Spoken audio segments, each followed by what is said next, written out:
కడప నగరంలోని సాయిపేటలో వెలిసిన శ్రీ భద్రావతి సమేత భావనారాయణ స్వామి దేవస్థానంలో 30వ వార్షికోత్సవం సందర్భంగా ఆలయంలో కళ్యాణోత్సవాన్ని బుధవారం కమిటీ ఆధ్వర్యంలో ఘనంగా నిర్వహించారు. అనంతరం భక్తులకు అన్నదానం పెద్ద ఎత్తున చేశారు. సాయంత్రం పురవీధులలో గ్రామోత్సవాన్ని వైభవంగా నిర్వహించారు. శ్రీ భద్రావతి సమేత భావనారాయణ స్వామియే నమః. శ్రీ భద్రావతి సమేత భావనారాయణ స్వామియే నమః. శ్రీ భద్రావతి సమేత భావనారాయణ స్వామియే నమః.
ఆలయ కమిటీ చైర్మన్ పవన్ కుమార్ ఈ సందర్భంగా మీడియాతో మాట్లాడుతూ, నా పేరు పవన్ కుమార్.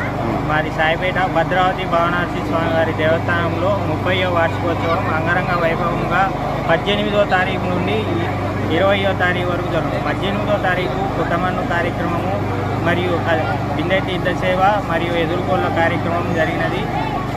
19వ తేదీ ఈరోజు ఉదయం స్వామివారి కళ్యాణము, అదనంతరం అన్నదాన కార్యక్రమం జరిగినది.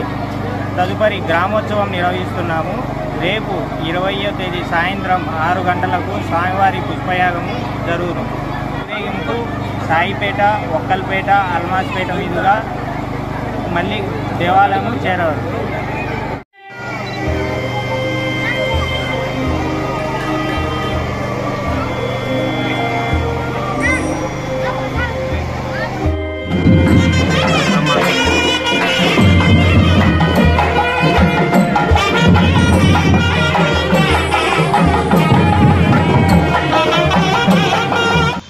మరిన్ని వార్తల కోసం మా ఛానల్ను సబ్స్క్రైబ్ చేయండి.